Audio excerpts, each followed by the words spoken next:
রাধে রাধে।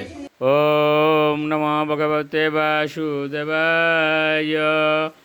ওম নমো ভগবতে বাসুদেবায়। ওম নমো ভগবতে বাসুদেবায়।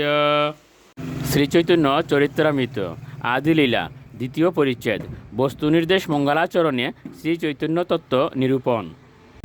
শ্লোক 11।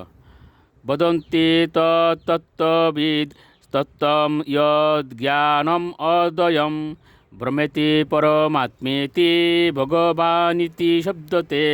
অনুবাদ: যা অদ্বয় জ্ঞান অর্থাৎ এক ও অদ্বিতীয় বাস্তব বস্তু, তত্ত্বজ্ঞ পণ্ডিতেরা তাকেই তত্ত্ব বলেন।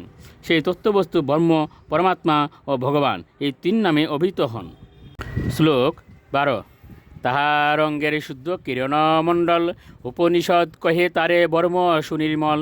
লোকার্থ: উপনিষদে যাকে নির্বিশেষ ব্রহ্মরূপে অভিহিত করা হয়েছে তা হচ্ছে সেই পরম পুরুষের অঙ্গপ্রভা। শ্লোক 13।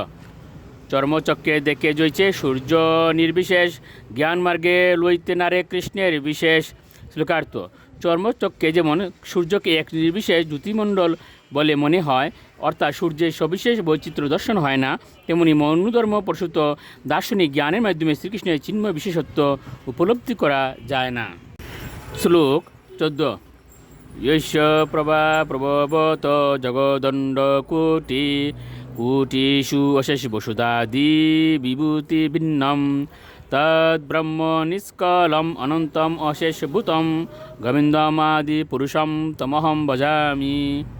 অনুবাদ: অনন্ত কোটি ব্রহ্মাণ্ডে অনন্ত বসুদাদি বিভূতি থেকে যা পৃথক, সেই অখণ্ড অনন্ত ও অশেষভূত ব্রহ্ম যার প্রভা, সেই আদিপুরুষ গোবিন্দকে আমি ভজনা করি।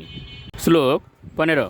কোটি কোটি ব্রহ্মাণ্ডে যে ব্রহ্মেরও বিভূতি, সেই ব্রহ্ম গোবিন্দের হয় অঙ্গকান্তি। লোকার্থ: ব্রহ্মা বললেন যে নির্বিশেষ ব্রহ্মের বিভূতি কোটি কোটি ব্রহ্মাণ্ড জুড়ে পরিব্যাপ্ত, সেই ব্রহ্ম হচ্ছেন গোবিন্দের অঙ্গকান্তি। শ্লোক 16।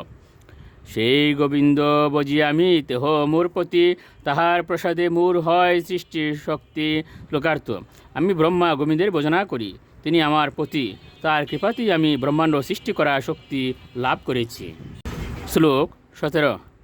মনয়ুবাত বসনাহ শ্রমণা ঊর্ধ্বমন্তিন ব্রহ্মাকম দামতে ইয়ান্তে শান্ত সন্ন্যাসিনু অমলাহ। অনুবাদ: দিগম্বর, শ্রমশীল ও ঊর্ধ্বরেতা মুনিগণ এবং শান্ত বিমলচিত্ত সন্ন্যাসীরা ব্রহ্মলোক নামক দাম প্রাপ্ত হন। শ্লোক 18। আত্মান্তর্যামী যারে যোগশাস্ত্রে কয়, সেই গোবিন্দের অংশ বিভূতি যে হয়। শ্লোকার্থ: যোগশাস্ত্রে যাকে আত্মা অন্তর্যামী বা পরমাত্মা বলে বর্ণনা করা হয়েছে, তিনি হচ্ছেন গোবিন্দের অংশ বিভূতি। শ্লোক 19। অনন্ত স্ফটিকে জইছে এক সূর্য বাসে, তৈছে জীবে গোবিন্দের অংশ প্রকাশে। শ্লোকার্থ: এক সূর্য যেমন অনন্ত স্ফটিকে প্রতিফলিত হয়ে বহুগুণে প্রকাশিত হয়, তেমনি গোবিন্দ নিজেকে পরমাত্মা রূপে সমস্ত জীবের হৃদয়ে প্রকাশ করেন। শ্লোক 20।